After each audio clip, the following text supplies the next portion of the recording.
Assalamualaikum warahmatullahi wabarakatuh.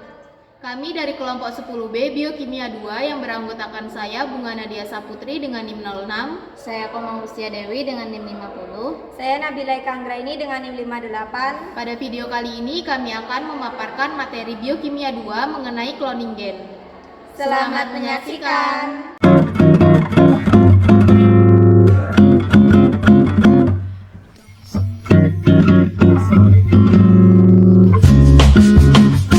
Tujuan, mahasiswa mampu mengkaji implikasi cloning dalam kehidupan sehari-hari. Cloning gen adalah proses memperbanyak segmen DNA tertentu dalam jumlah besar menggunakan teknik rekayasa genetika. Tujuannya adalah untuk mempelajari fungsi gen, memproduksi protein tertentu, atau mengembangkan organisme transgenik.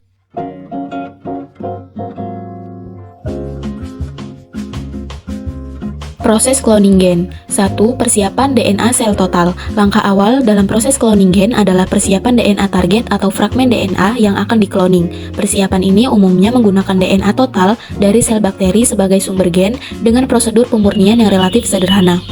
Secara umum, preparasi DNA total dari kultur bakteri terdiri dari 4 tahap utama, yaitu 1. Kultur bakteri ditumbuhkan kemudian dipanen, 2. Sel dipecah atau lisis untuk melepaskan DNA, 3. Ekstrak sel dimurnikan untuk menghilangkan komponen selain DNA, 4. Larutan DNA yang diperoleh dikonsentrasikan. 2. Persiapan DNA plasmid. Pemurnian plasmid mengikuti tahapan isolasi DNA umum, yaitu penumbuhan kultur, pemanenan sel, lisis, serta penghilangan protein dan RNA, kemudian pengendapan DNA.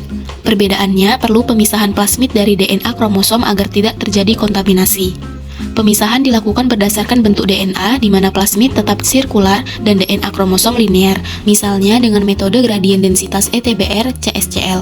DNA plasmid kemudian dimurnikan. Karena jumlahnya sedikit, plasmid biasanya diamplifikasi sebelum digunakan dalam cloning. 3. Pembentukan DNA rekombinan. Setelah DNA murni diperoleh, dilakukan konstruksi DNA rekombinan dengan memotong DNA target dan DNA vektor, lalu menyambungkannya. Proses ini merupakan bagian dari manipulasi DNA yang melibatkan enzim retriksi dan ligase. Enzim retriksi memotong DNA pada urutan spesifik, biasanya palindrom, sedangkan DNA vektor dipotong dengan enzim yang sama agar ujungnya kompatibel. Fragmen DNA kemudian disambungkan oleh enzim ligase melalui ikatan kovalen. Ujung lengket atau sticky ends lebih mudah disambungkan karena dapat berpasangan sementara, sedangkan ujung tungku atau blunt ends itu lebih sulit hingga memerlukan kondisi khusus. 4.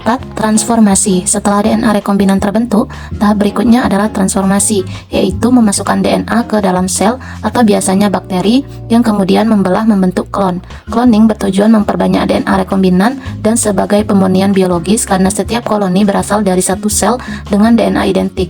Hasil ligase biasanya berupa campuran, seperti vektor kosong, DNA bebas, vektor yang menyatu kembali, dan DNA rekombinan yang tidak sesuai. Oleh karena itu, diperlukan seleksi karena hanya sebagian yang diinginkan. Transformasi terjadi saat bakteri mengambil DNA ke lingkungan. Pada Escherichia coli, proses ini memerlukan perlakuan khusus seperti CACL2 dan heat shock untuk meningkatkan efisiensi. Namun, karena transformasi tidak efisien, metode seleksi tetap diperlukan untuk mendapatkan sel yang berhasil membawa DNA rekombinan. 5. Seleksi rekombinan. Seleksi rekombinan digunakan untuk memastikan plasmid berhasil masuk ke dalam sel, biasanya melalui gen penanda seperti resistensi antibiotik.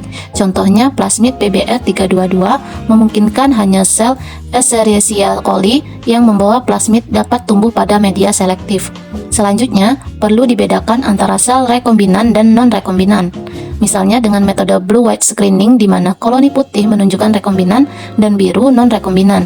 Karena transformasi tidak efisien, seleksi sangat penting. Secara umum, klon yang diinginkan diperoleh melalui seleksi langsung gen target atau dari perpustakaan gen.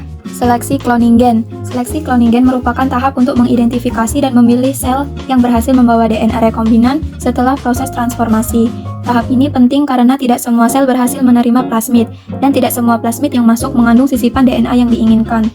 Seleksi dilakukan dalam 2 tahap utama. Pertama, seleksi transforman menggunakan gen penanda atau marker, biasanya berupa gen resisten antibiotik.